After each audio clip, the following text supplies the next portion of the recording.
Hi everyone and welcome back to my channel. My name is Icarus and today we are going to be doing a video commentary. Please ignore my hair. I am having a late start to today because the usual funk that happens when you leave hypomania abruptly. But never fear, we're going to get angry today because of course we are. So, the other day on Tumblr, I noticed someone reblog something about a video called Fragile Transmasculinity's Reaction to Transmisogyny. And I was like, well, that's weird. Why would you call transmasculinity fragile? Fragile masculinity is something that is very prevalent in cis culture, with men feeling like it demasculates them if they do quote-unquote feminine things like painting their nails, using women's gendered products, that sort of thing. And fragile masculinity is meant to be a sort of call-out about them being so concerned about that sort of thing. Whereas if you are transmasculine, if you are a binary trans man, then inherently your masculinity is a little more fragile. You're not choosing to use men's products over women's because you feel like you're going to be less than. You are choosing men's products because it gives you a sense of euphoria. It lessens your dysphoria. Wearing men's clothes, using men gendered products, yeah, it's all very silly, but it actually ends up causing some unintentional euphoria for trans men. And I would say very much the same for trans women. Again, we're speaking in binaries here. I'm not speaking on non-binary or other gender non-conforming experiences. But for trans women, there's a constant argument that trans women are consistently reinforcing gendered stereotypes because they want to wear dresses or skirts and wear makeup and feel pretty. And I mean, they're not doing this to reinforce stereotypes. They're doing this because they have been denied access to this sort of thing for so long that they get a sense of euphoria from getting to wear the dresses that twirl, the makeup, the perfume, getting to be girly. And once again, these experiences aren't universal. You will have extremely feminine trans men, and you can have extremely masculine trans women. But the creation of the term fragile transmasculinity is an oxymoron, and a hurtful one at that. So I, in my 4 a.m.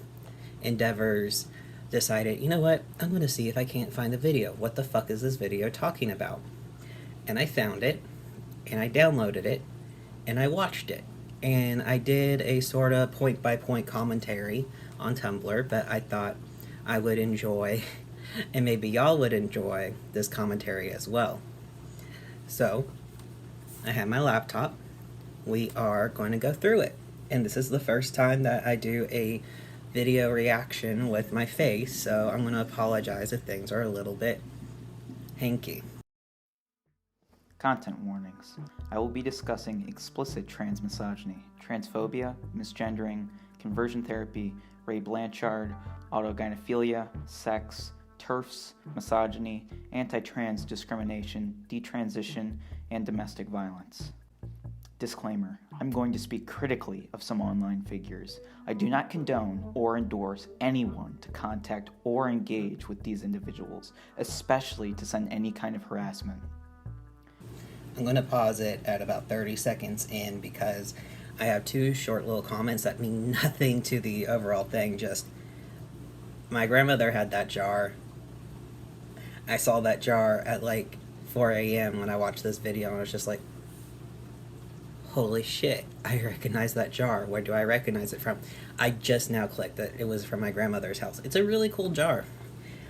Secondly, this is a really red video, and I had thought that my computer screen was playing tricks on me when I first watched this, because I have this thing on my computer where when it's nighttime, it will get rid of the blue light because I listen to YouTube and other videos when I'm going to sleep, and by getting rid of the blue light, it makes it easier for your brain to be like, oh, it's time to sleep now. It helps me at least, and it's less eye strain. So, sorry, those aren't related. We'll move on. I'm coming out of my post-op recovery early to put the foot down. The topics here are all so incredibly nuanced that I feel like I can make long projects out of most of the words I'm about to say here, but this is urgent. I'm here to quickly and firmly stand against this behavior to hopefully stop what I'd like to call fragile transmasculinity in its tracks. If you're fortunate enough to not exist in trans Twitter spheres, please enjoy yourself and keep it that way, but you'll need this context.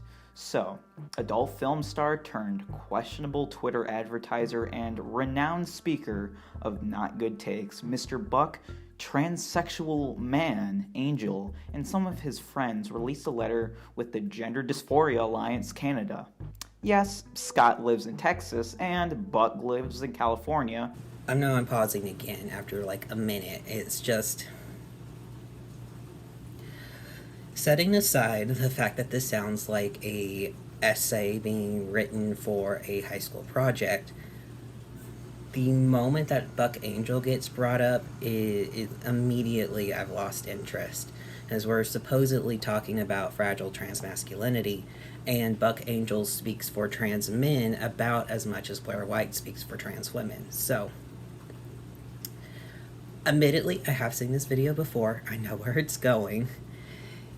But I can't not make this comment of, okay, we're bringing Buck Angel into this. What's the point? You yourself mentioned that he is a master of bad takes, so why would you take anything he says seriously? The people that follow Buck Angel's line of thinking are just as much a part of the trans community as Blair White's followers, but it doesn't mean they're good. Trans people, at the end of the day, only have like one thing in common, that we are not our birth gender. And I have feelings about including Buck Angel and stuff when you're trying to seriously talk about a widespread phenomena around transmasculinity. So anyway, let's keep going. No, this doesn't get any more logical as we go on. But this letter titled, Trans Men Fight Back, in summary, digs up Ray Blanchard's defunct theories to claim that trans women attracted to women, literally calling them heterosexual males, are erotically self-attracted people who have abused and silenced us for years in order to control the narrative. Okay, again, I understand where the anger is coming from, but this is also from Buck Angel, who is an idiotic asshole, who does not deserve anything. And I mean, if it's to the point where popular internet sensation ContraPoints gets completely disavowed because she included a voice clip from Buck Angel, not even him, not even really credited, but she includes that clip from him in one of her videos that, by the way, are extremely long. So the fact that someone's able to catch that and remember that throughout the rest of the video is impressive. Plus, we all know autogynephilia is a bunch of bullshit. That's why it's outdated. That's why old farts like Buck Angel are trying to use it and make it a thing again, because it's not. But I didn't mean to interrupt the tirade. Let's keep going. So, what abuse have they supposedly perpetuated that has these individuals so riled up? Well, they created the gender identity narrative.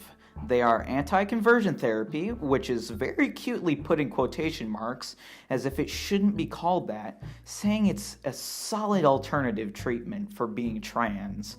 They erase women's spaces and language somehow, and are behind transhumanism.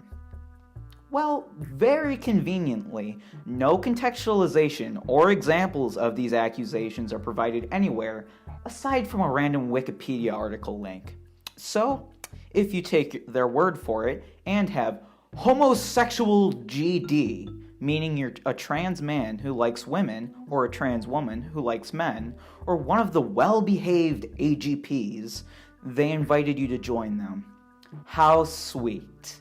It's important to know that Buck is bisexual, so yes, they graciously allowed him in. It's interesting how the focus is on vilifying trans women who like women, but there's really no mention of trans men who like men, ending the world with cybernetics or whatever. Okay. So, I've discussed this before, but the reason why trans women are usually so much more frequently targeted by anti-trans movements, such as anti-trans movements like this, because I would consider this to be an anti-trans movement. I've discussed this a little bit before, but to make it explicitly clear, trans women happen to have the two things that conservatives and phobic people need in their enemy. Trans women can pose a serious danger in their eyes. I'm speaking for them, not for myself. That they can pose a serious danger because they are these buff big men who are entering women-only spaces, but they're also very laughable because they are these men dressing up in dresses, thinking that they look like women.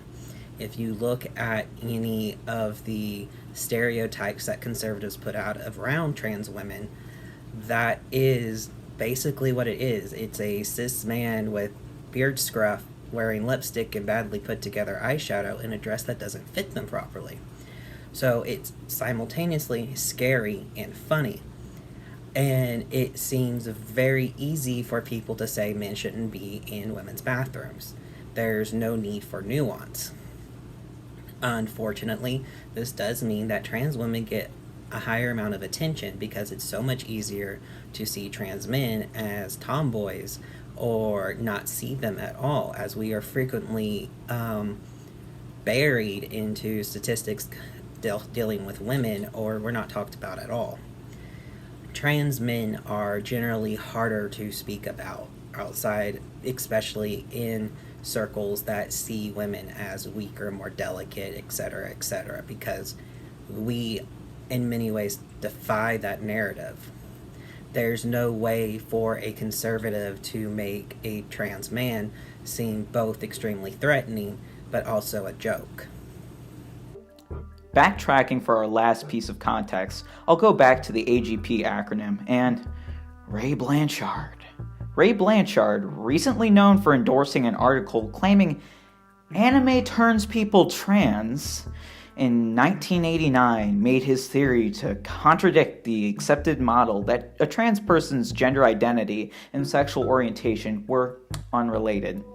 He focused on trans women, claiming there was two key kinds: trans women who transitioned to avoid being gay for liking men, and all other kinds of trans women who transitioned because they were attracted to the idea of becoming a woman, aka those with autogynephilia, aka AGP. So we did discuss this a bit in my lesbian history. I don't think I discussed Ray Blanchard, but yes, he's one of the people that came up with this idea that then got rampantly spread about. And it's unfortunate because it's still around today. TERFs use it. This theory is debunkable in various ways, especially considering the fact that many cisgender women have sexual fantasies tied to being feminine. Many cisgender people have a fantasy of cross-dressing or swapping bodies. This theory plays right into the over-sexualization of trans women that TERFs often rely on to try to prove that trans women are somehow sexual deviants or perpetuators. To understand more on this, please check below for links and articles by the amazing Julia Serrano. Now, with the full picture, it's easy to see the issue is, let's sacrifice trans women and show TERFs we like this bad scientist they love so they can take us true transsexuals seriously. Obviously, these are some extreme viewpoints that don't represent trans men or transmasculine people as a whole, but it does highlight the dangers and reality of unchecked transmisogyny spread in trans spaces. Alright. I do agree there is unchecked transmisogyny in trans spaces, but I want to actually look at the letter in full because this person does not mention it. They use they them pronouns, by the way. I checked. I wanted to make sure I didn't misgender them. So I found an archive link for the GD Alliance Canada. And it says, transgender politics have taken a troubling turn in recent years, which most people, including many transgender people themselves, are completely oblivious to. Gender identity disorder, now called gender dysphoria, used to be talked about quite openly in the LGBT community. First issue, dropping the T. And whether or not we as lay people knew about Dr. Blanchard's typology, clinicians understood that there are at least two different types of GD. Homosexual type, which many lesbian and gay people experience and integrate into a gay lesbian identity, and autogynephilia, which only afflicts heterosexual men. It is a paraphilia in which a heterosexual orientation is inverted in such a way that the object of sexual desire is oneself as a female. So they did go over this. Autogynephilia basically means that someone is so into the idea of being a woman that so into women that they want to be a woman. And it's bullshit, and this entire start is bullshit because, as mentioned, Dr. Blanchard's setup has always been kind of outmoded and not seen as the norm. Additional types of gender dysphoria have emerged since the 1980s when Dr. Blanchard first studied and articulated these two primary types. What's important to understand, these types are completely different conditions altogether, not related in any way except that they're somehow linked to sexual orientation. Despite that these are distinctly different experiences, the current narrative presents all of it to us as trans. Another issue. Being trans is not a sexual orientation, it is a gender identity. It is completely separate.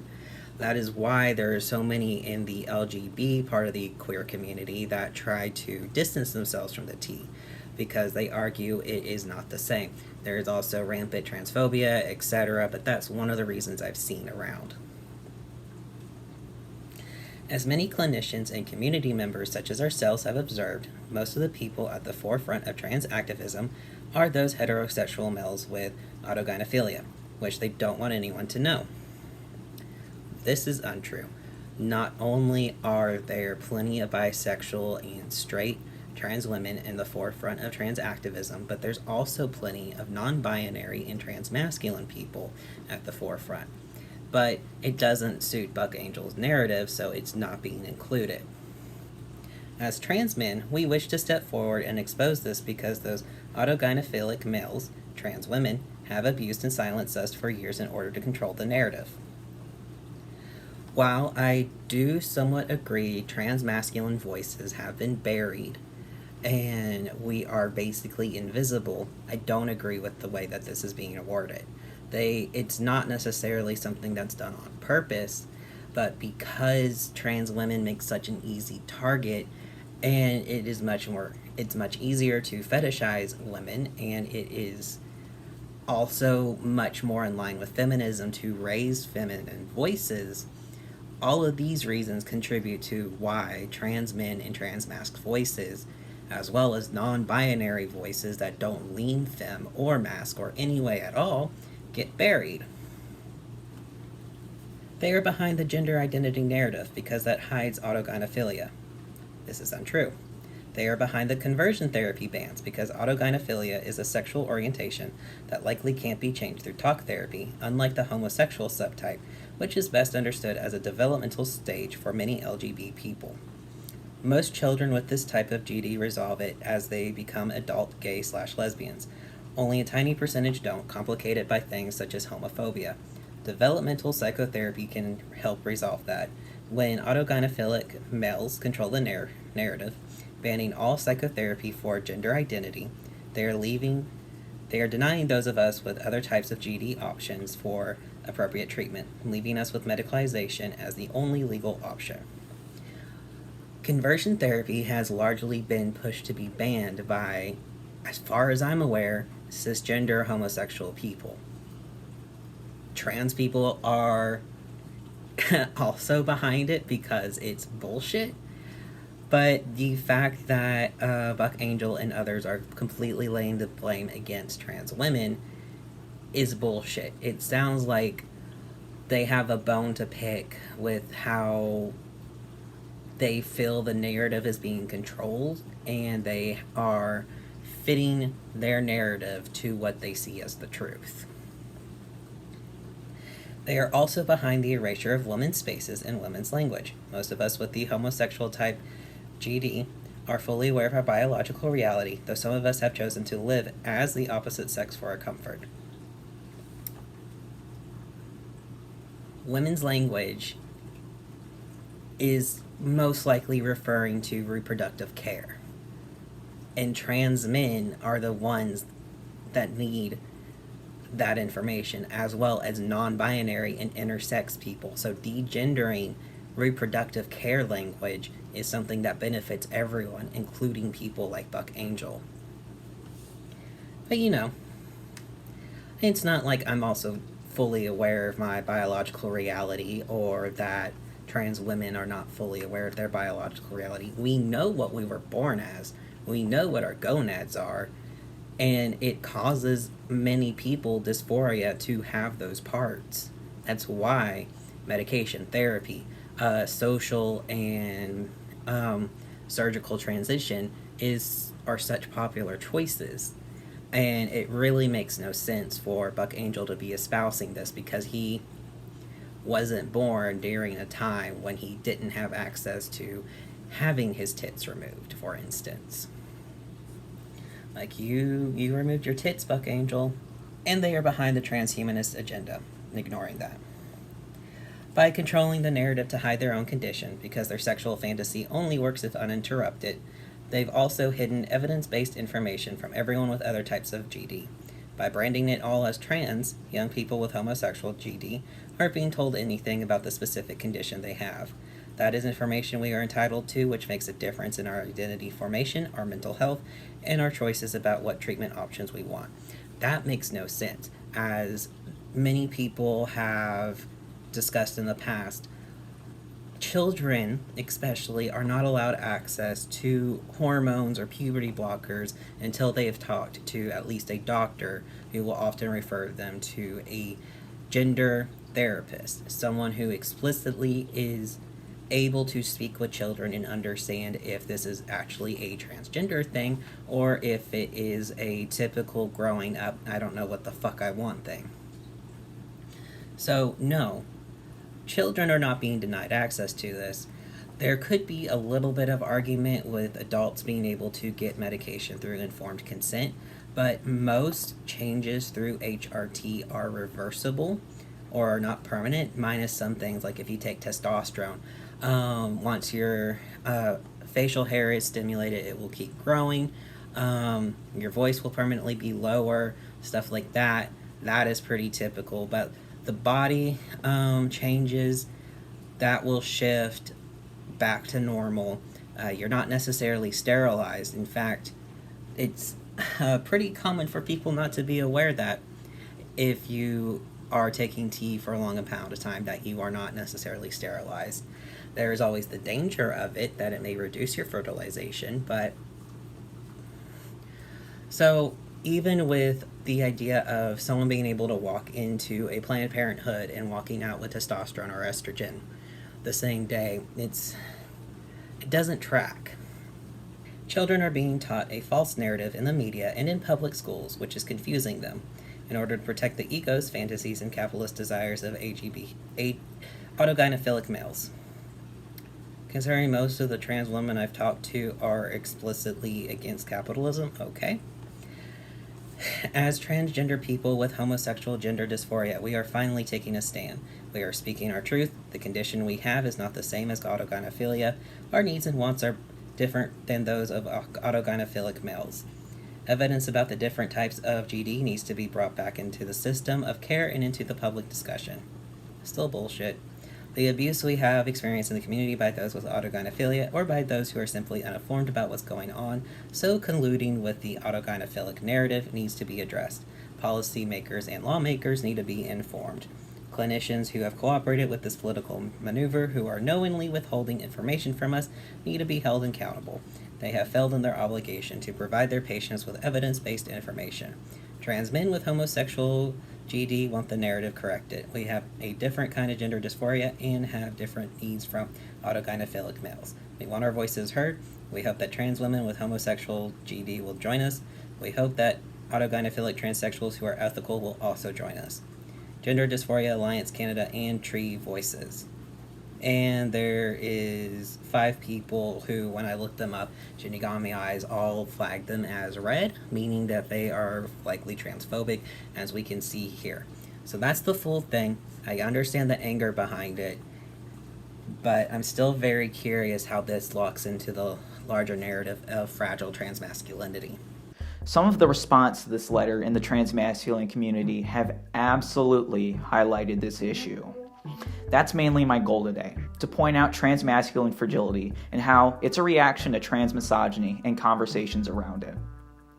As someone who is transmisogyny exempt, TME, it's crucial for me to stand against this behavior, condemn the AGP theory, oppose transmisogyny, and show open ears and solidarity to transmisogyny affected TMA people. Okay, I'm going to pause again because I have a beef with this terminology. TME, TMA, transmisogyny exempt, transmisogyny affected. The way I have seen it used is as a general labeling mechanism that essentially pushes people back into a binary narrative, because there's only 2 options. And it often leads to people assigned male at birth being affected and people assigned female at birth being the exempt. So not only are you basically just saying AFAB, AMAB with extra steps, but you're completely ignoring intersex people, you're lumping non-binary people into a narrative that does not fit them at all, and you're also ignoring the fact that in many cases, trans men and trans women, binary or not, can be affected by misogyny or transandrophobia. Because, say, I go out and I tell someone that hey, I'm a trans man. They're like, oh, you see yourself as a woman. Well, you look so feminine. Congratulations. I am not being hyperbolic. That was a constant thing I had when I lived in Alabama as a dog groomer. I was very out to my clients that I was trans, and most of them thought that that meant that I was assigned male and was transitioning to female. So that would be a point about transmisogyny. So I end up having a lot of issues with language throughout this entire video, which mine is going to be like quadruple the length as I continue to break everything down and dissect it, but I feel like this is important. So, TME, TMA, it's not very good language to use. I usually see it as a way for other people to try and silence transmasc people's language, or just trying to have discussions about what we are affected by. And trans conversations generally erase non-binary and intersex voices anyway. It can be very hard to think of how to include intersex people because intersex isn't really trans, though we do have intersex people who identify also as transgender, just like non-binary isn't necessarily trans, but they can fall under the umbrella if they choose to identify with it.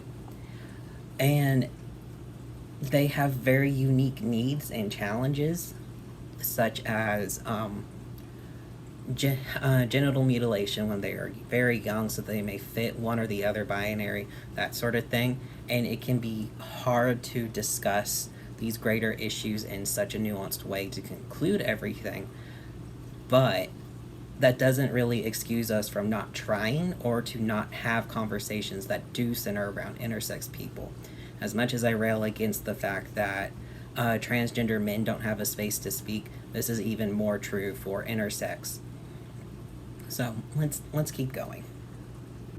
Being TME doesn't suddenly, or ever for that matter, claim that I've never experienced misogyny, transphobia, or any hardships at all in my life. All TME means is I haven't experienced transmisogyny specifically. I'm exempt from it. Literally nothing more. Again, I've explained how trans men can experience transmisogyny, especially in areas and cultures that are ignorant that trans men even exist. I won't go into another diatribe about it. So, let's define transmisogyny to better understand this. Transmisogyny was coined back in 2007 by Julia Serrano in her book Whipping Girl, and is hard to wrap up in a concise definition. Transmisogyny is a specific type of misogyny that is directed against trans women. It is the intersection of womanhood and being transgender, and how transphobia and misogyny intersect. I'd say that's pretty concise. We live in a society that treats manhood as the peak of the gender lottery, the strongest, the most fortunate, and the most privileged, the best gender to be. Misogyny itself tells us that womanhood and femininity are feeble, incapable, and unwanted. Serrano gracefully walks us through how in this system there is no greater threat than trans femininity, to be born with male privilege and to choose to reject it, offending the supremacy manhood is supposed to have. With this in mind, trans femininity is more subversive, as transmasculinity can be societally rationalized as sympathetic to those born without male privilege, choosing to escape misogyny through manhood, proving manhood's perks. I have to pause this again, because yes, this is true. Greater society, non-feminist society, that is what being a trans man could stand for. However, more often, it's considered a betrayal of your birth sex, of your womanhood. And this is especially true that you can see with TERF circles or radical feminists in general. The idea of turning your back, so to speak, on your birth gender if you were born a woman is just as subversive as a man choosing to become a woman. So, again, I have issues. There's not any nuance with this interpretation. So, transmisogyny specifically targets and condemns trans feminine people because of that accused subversion of male supremacy and misogyny towards their femininity/womanhood. Because of these ideals, different transitions face different discrimination. Serrano tells us how trans feminine people face a disproportionate amount of social attention and demonization due to their perceived threat to masculinity, while transmasculine people alternatively go overlooked in comparison.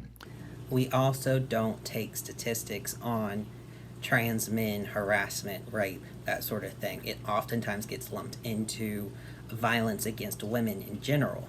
So it becomes really hard to actually gauge the amount of physical and mental harm that trans men go into if we are consistently buried under feminine names.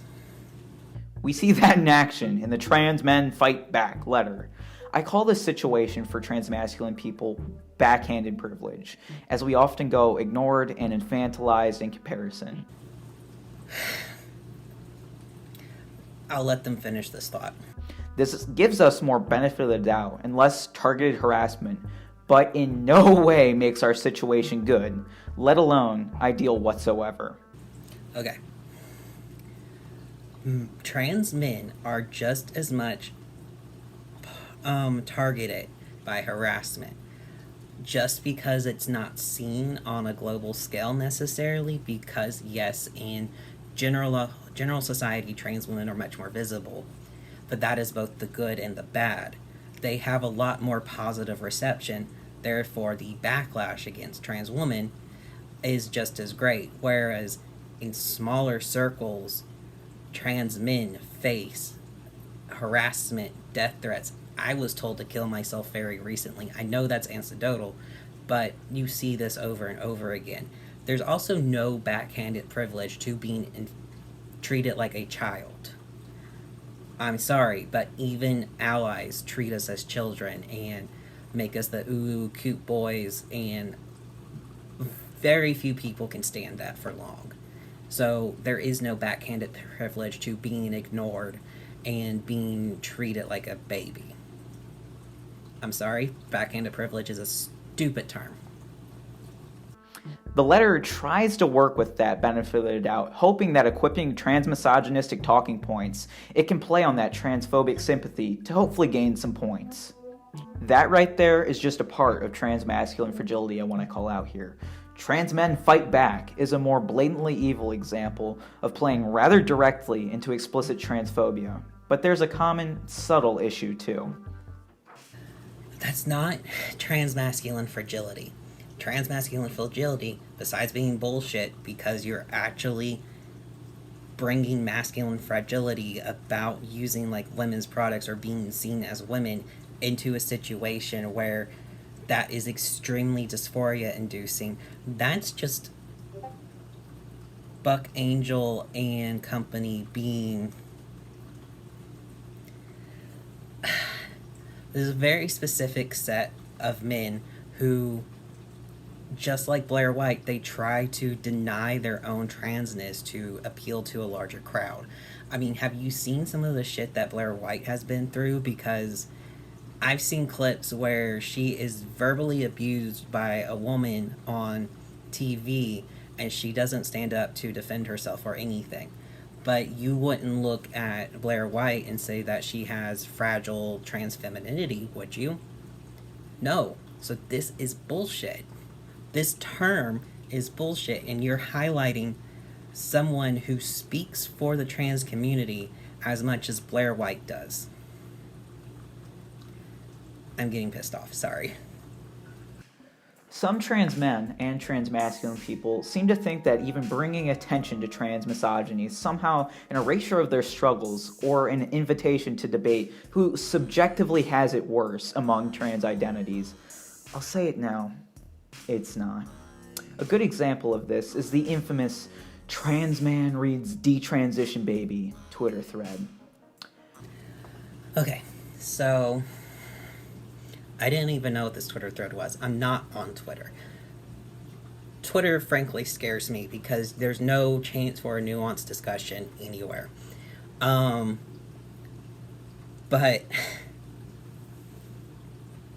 God damn, I'm getting upset. I've only watched this video once, and that was several days ago, so my brain fog is just like, oh, why did I forget how fucking insane this is? Once again, we're painting all trans men with the same brush. We're ignoring the fact that trans people in general don't have anything in common other than being trans. So there's all sorts of political and cultural and etc. identities out there. There's going to be thoughts and politics that inherently contradict each other.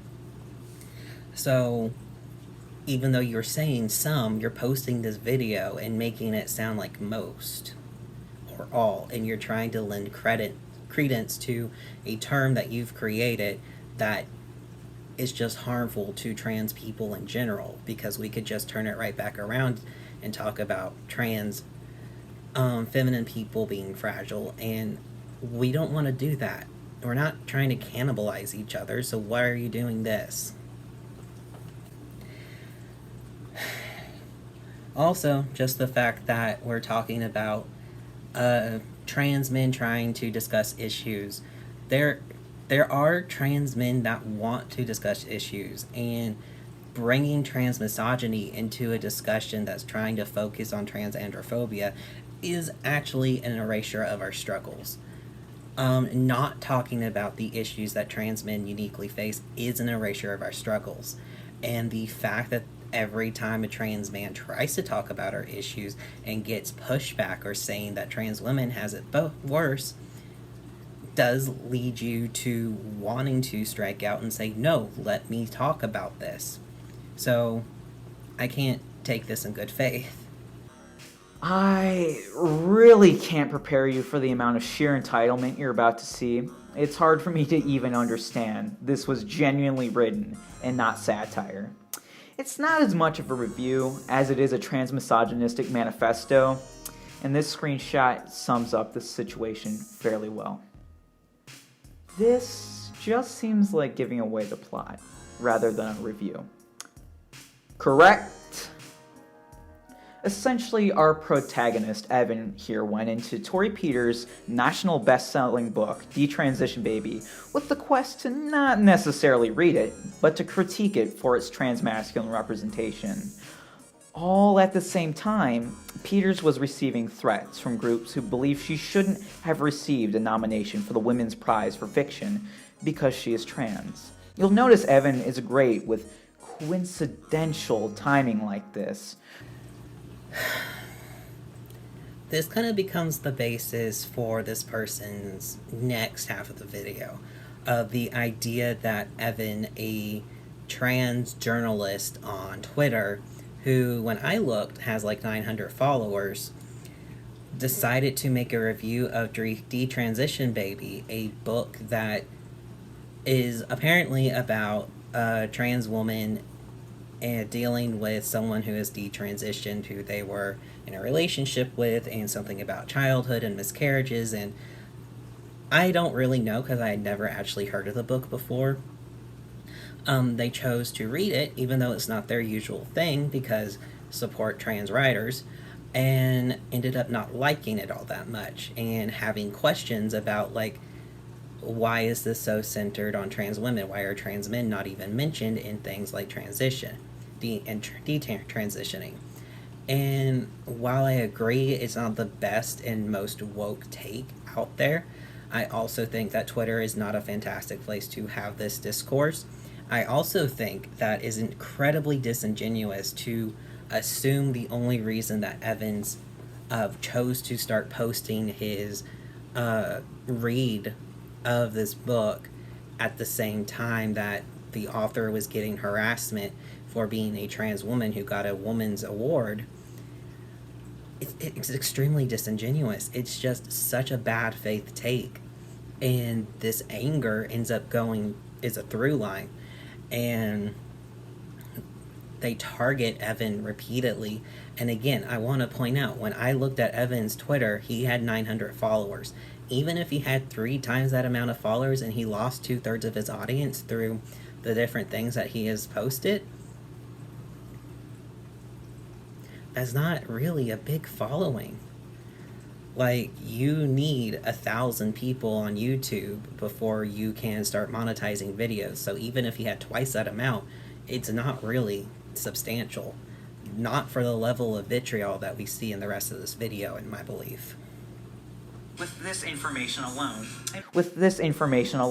it makes our game of spotting transmisogyny fairly easy, but it only gets worse from here.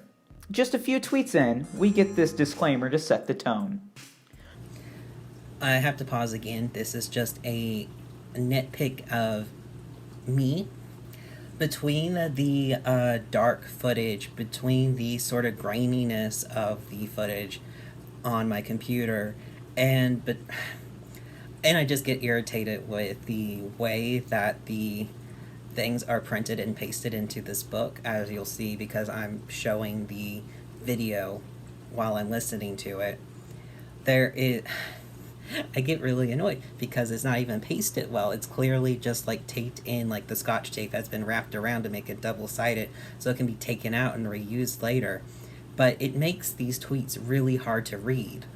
Even when there is context provided, you have to pause, and like when I first read this, I had my laptop up to here so that I could actually read what was said. And that just that's why I have an issue with the video being as dark as it is. Like, it is a dark orange. It looks like I have my filter on, even though I do not. Anyway, I'll let them speak. This poor book, it really doesn't deserve me as an audience, named least likely to care about romance and babies by my middle school class. Me. If only it had like one spaceship or a few robots or was set in Africa. I'm really going to be nice. I promise. The tone that you're hearing is pretty much carried throughout. It is once again taking this person's, Evan's, words in the most bad faith sarcastic light. Whereas I read this and I'm like, oh, this isn't his usual cup of tea, but he wants to read it anyway. It's like me reading anything about trans athletes. I don't like sports, but the moment I hear that there's something about a trans athlete, I do go and read it because I'm curious and I want to support these people. Alright. Well, if we can recover from that horrible start, we can somehow see it devolve further. To finish, I should talk about how the book views detransition. Peters describes it thus. The purview of conversion therapists and tabloid headlines, the topic of detransition was boring. The reasons for it were never complex. Life as a trans woman was difficult. There's little more, but this quote captures the tone. No mention of anything other than self-hating, recloseted trans women, which is, of course, what the book is about, though I suppose one can't help but find it a teensy bit lacking in full encapsulation. There's no need to belabor this point, though. The book doesn't mention exactly how detransition is treated in the tabloid headlines or who apart from trans women might be most hurt by this. It also has the word detransition in the title. Unless that changes, I won't revisit. Evan, this book is focused on and about women. I'd call this a reminder, but he never seemed to actually get that in the first place. I'm going to pause again here. I do agree that this is a little bad faith on Evan's part. He is reading a book that is explicitly about and for women's issues, including trans women, which is a breath of fresh air. However, if I picked up a book called Detransition Baby, I would expect there to be a bit more of an encapsulation. I don't know how much Evan knew of this book going into it because, again, I'm not on Twitter, and he only has 900 followers, and I would not have been one of them. But if he went into this knowing fully well that this was a story about womanhood, multiple womanhoods, then yeah, it's a little bad faith on his part. But if you go into the book solely by the title, then I would understand being a little bit miffed that there's no mention of like how detransition affects more people, or the utter lack of a fuller experience of trans representation, especially because in my experience, trans people tend to gravitate towards one another. They tend to surround themselves by other trans people, including trans people of the opposite or non-binary genders, because we want to have people who understand our experiences in our lives. If this is a very closed book where there's very few characters mentioned at all, then I can understand it more. It's like one of those small plays where there's like 2 actors total. But I don't know the book. I can't critique it. Reese then goes on this head trip about how being hit proves her womanhood, and honestly, I didn't get it. If it resonates with trans women, then I have nothing to say in contrast. It doesn't ring even a little true to me as a trans man who's been hit, but why would it? Once again, using an extremely bad faith, sarcastic tone to read this, and I don't know. I don't know where I feel one way or the other on this tiny, taken out of context tweet. I do know because I looked over some of Evan's tweets in this particular thread, and I think he had more because he went on to read the book more, that there were people who were telling him his opinions were being seen as sexist and misogynistic. And he was encouraged by people to actually read the book in full, sit with it for a bit, and then write about it in perhaps Medium or something that will give him a chance to more fully express himself, because once again we hit this hurdle where Twitter is not a good place for nuanced discourse. He is live tweeting his reactions to the book, but he can't really spend the time to really unpack what he's thinking as he's reading it because there's just no space for it. Yeah, you're really backing up my point here, buddy. Can we please just take the book at face value instead of how it should be applied to you and your masculinity? No book is ever really taken at face value. We bring our own unique experiences to everything that we consume. From me seeing The Witcher as a transmasculine narrative, as well as a transfeminine narrative through the sorceresses, to people reading Harry Potter and then completely changing it to be their own thing. You are never going into a book at a face value. So I feel like that's a bad faith argument. So anyway, the trans girl parts were very alienating, just made me despise the character. I kept being pulled out by wondering if people could possibly find them realistic. But it did connect on enough of a level for me to want to give the benefit of the doubt to Peters. Well, there we go. My question is answered. No, he cannot just take a trans woman writing for what it is. Gotta cater to Evan, or it's despicably unrealistic because it's Evan's world after all. What I find interesting in this is there's a complete ignoring of Evan actually talking about how he didn't like and did like some of the characters, as well as him discussing the writing, where he talks about chapter 1 being a little overwritten, but the writing continues to get better as it goes on. And he doesn't find Reese, who I believe is the main character, the trans woman that is talked about, he doesn't find her as a likable character. But I don't necessarily find main characters in other stories likable, but that doesn't make me feel like the world has to cater to me. Anyway, I'll let them keep going. Well, this is obviously just a very small chunk of the thread, but it shows well enough the entitlement of wanting to be a part of personal transfeminine conversations, talking over and devaluing their experiences because of your focus on your own. This was a single trans man's attempt at live tweeting a read-through of a book that I do not know if he knew or did not know was specifically about womanhood. The single trans man who did go into and discuss the writing and why he did or didn't like certain characters that you were completely ignoring. And sure, it may be considered talking over, but this was a thread by him, not being derailed by anyone else, talking about whether or not he enjoyed the book and why. So, alright.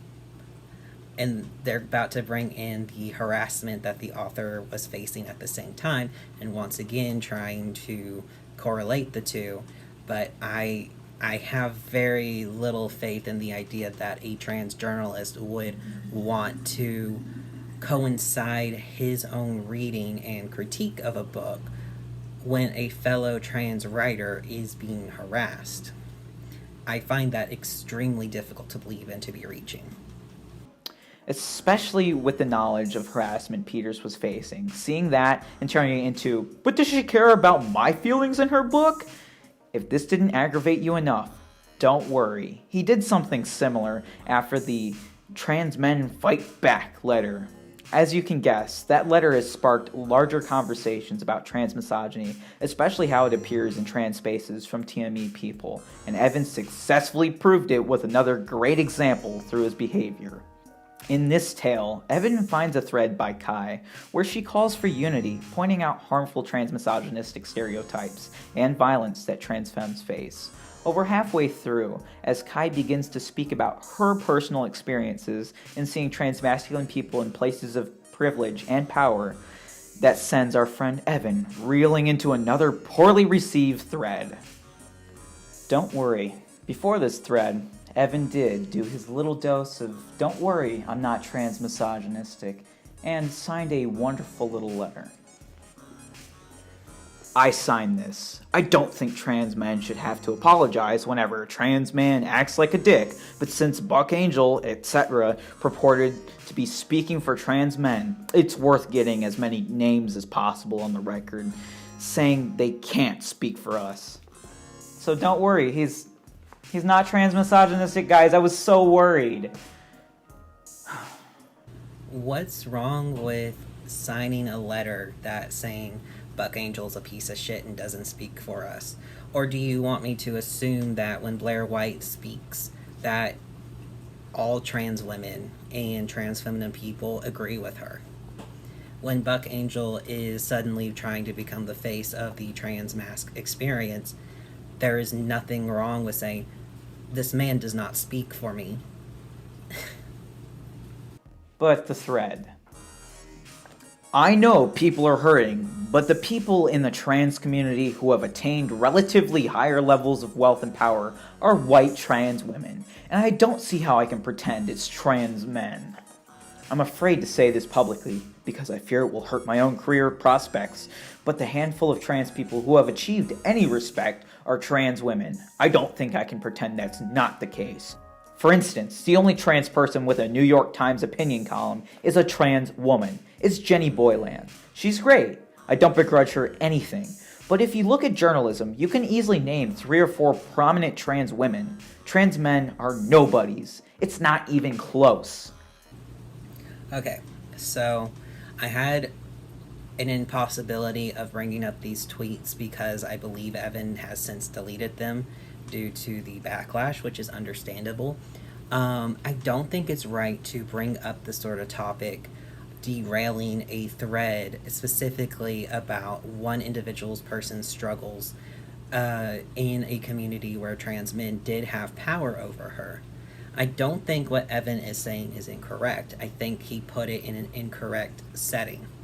But I had to back up a little bit to read Kai's post that he was responding to. Trans masculine folks carry invisibilized power and privilege in our communities that is compounded by race and class. Trans femmes are more visible, but who among us is likely to be educated and hired as a health professional? I don't know the exact context of Kai's thread, but it feels a little weird that if she is trying to discuss her individual problems, that she is now making it a more blanket statement about trans men. Because this is a common thing that you see of trans men being told that we have an privilege over trans women, when that's not necessarily true.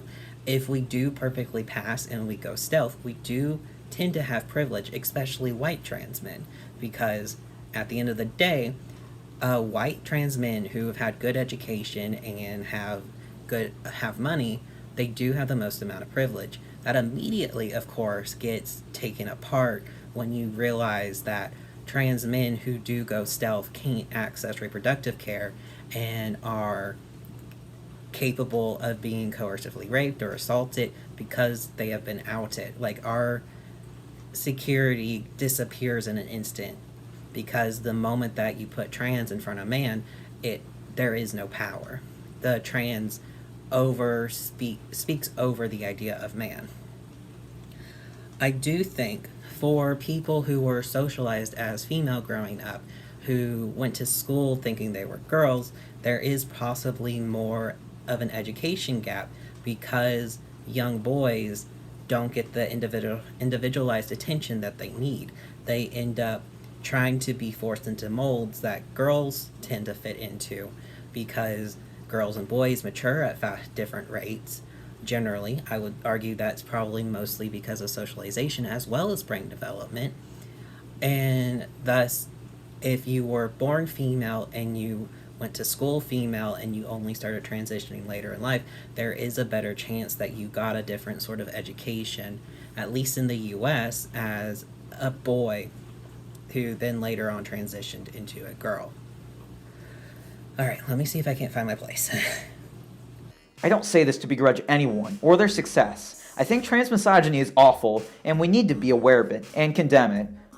But trans women seem to think trans men have some kind of power or privilege, and I think I might need some proof. Because my observations might be wrong, please correct me. But I don't count many trans men in positions of power or wealth. There aren't a lot of trans people in such positions, but of those there are. It's not mostly trans men.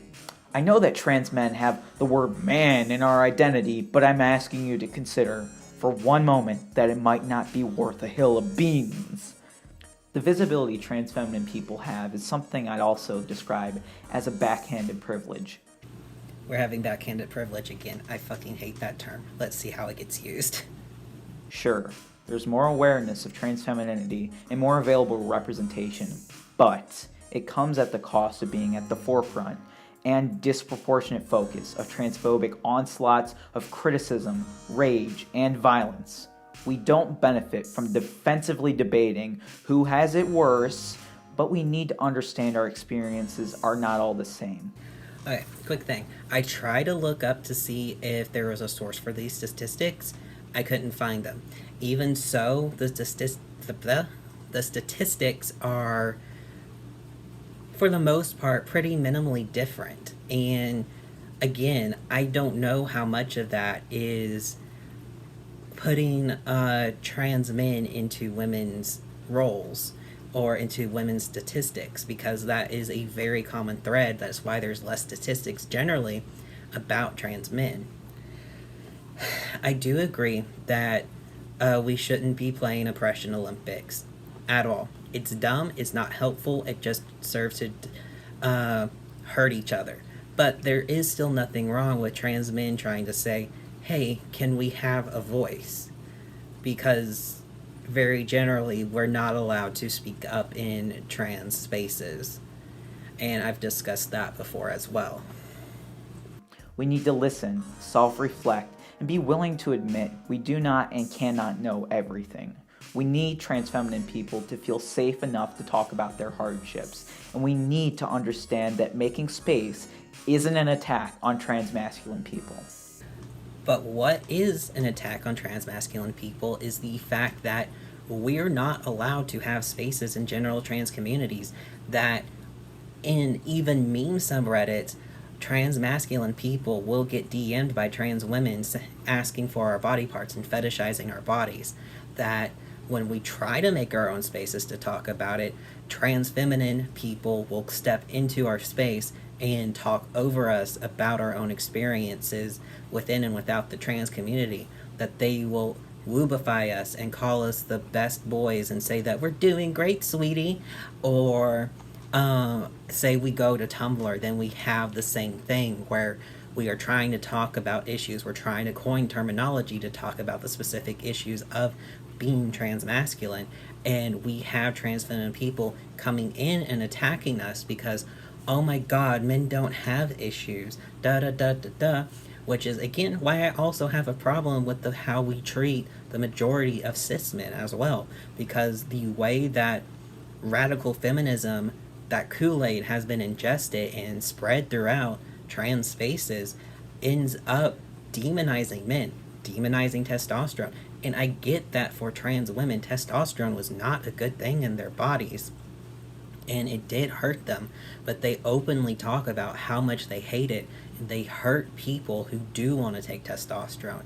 They do end up scaremongering, and that scaremongering ends up in transmasculine spaces with younger trans men and people who want to take masculizing HRT being scared of the long-term effects because it's not talked about. So yes, we do need to make space for our trans feminine sisters, but we also need to realize that so many of the spaces are taken up by trans femme voices, and because of the intersection of feminism and transgender spaces, men tend to not be allowed to speak. And when we do try to speak, whether wrongly by entering a conversation about an individual's experiences with trans men, or rightly by speaking and making our own post, they're constantly derailed and devalued by the people that are supposed to be our allies. That's why I have such an issue with it, and I feel so sad for even me a couple months ago for playing the Oppression Olympics and saying that I don't have it as bad as a trans woman, when no, we have it just as bad as each other, but in different ways. Again, no Oppression Olympics. Everyone has a different pain tolerance, and it all ends up weighing out to hurt us. So, what's the moral of my story here? Take and reflect on those examples of transmisogyny. Don't engage with those people, but learn from their actions and avoid them for yourself. Hold your TME peers accountable. Don't excuse or ignore transmisogyny when you see it. Most importantly, go listen to trans feminine people. Go uplift their stories, their voices, and show them some positivity. Let them guide and have these conversations, as they are the ones that transmisogyny affects. And go buy yourself a copy of Whipping Girl and Detransition Baby. Thanks for watching.